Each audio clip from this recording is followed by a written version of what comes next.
Hey, come sit with me for a second. I want to talk about something that I think a lot of us have been too afraid to name, not because we don't understand it, but because naming it means we have to feel it. I want to talk about narcissism, not the way the internet throws that word around, not the checklist, not 10 signs your ex was a narcissist. I want to go to the place where it actually lives, inside a human being. Maybe someone you loved, maybe someone you're still not over, maybe, quietly, yourself. Stay with me. Here's what most people get completely wrong. They think narcissism is about loving yourself too much, but it's the opposite. The narcissist is someone who never learned how to love themselves at all. Somewhere, and this is the part that breaks me every time I sit with it, somewhere very early in their life, a child looked to the people who were supposed to reflect them back and asked, "Am I okay? Am I enough? Do you see me?" And the answer they got was conditional. I see you when you perform. I love you when you succeed. You are good when you make me proud. So that child did what every child does when survival is on the line. They adapted. They built a version of themselves that could earn love. Impressive, charming, confident, untouchable. And they buried the real version, the soft, uncertain, scared version, so deep down inside that eventually, even they forgot it was ever there.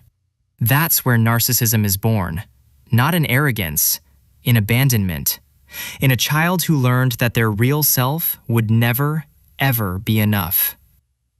And here's what that costs in adulthood. Every relationship becomes a mirror, not a connection. The narcissist doesn't truly see you. They see what you reflect back at them. Your admiration, your validation, your attention. Psychologists call it narcissistic supply. And it's not a want, it's a need. It's oxygen to someone who secretly believes that without it, they simply cease to matter.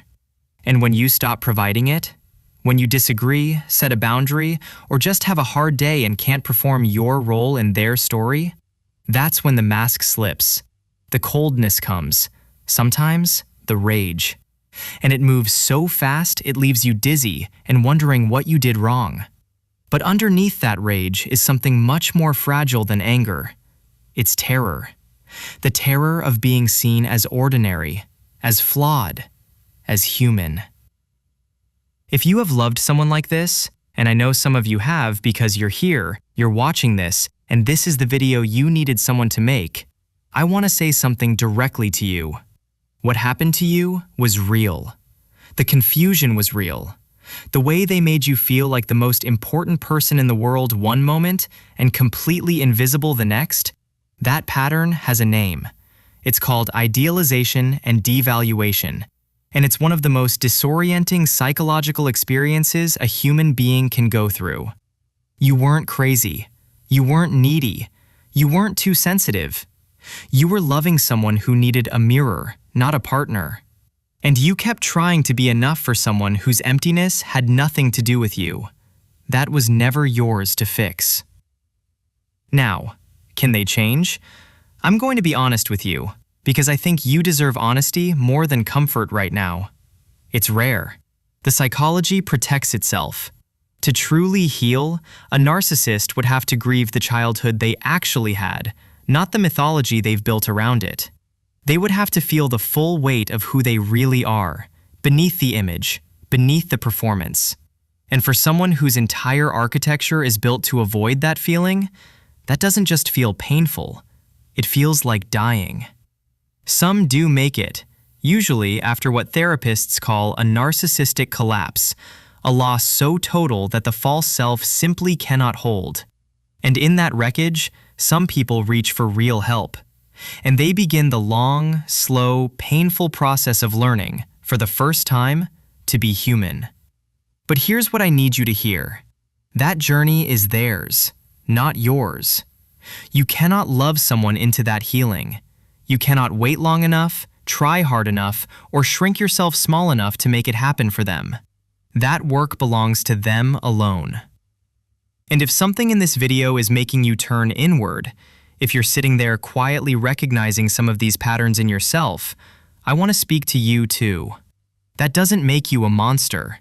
It makes you someone who was hurt before you had the language for what was happening. Someone who learned to protect themselves the only way they knew how. And the fact that you're here, watching this, willing to sit inside this discomfort and ask hard questions about yourself, that is not what a narcissist does. Narcissists don't go looking for mirrors that tell them difficult truths.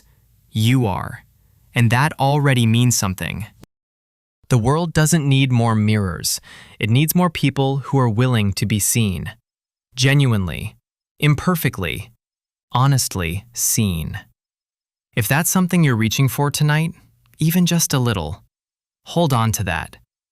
Real is hard, but real is the only thing that ever actually saves us. Take care of yourself.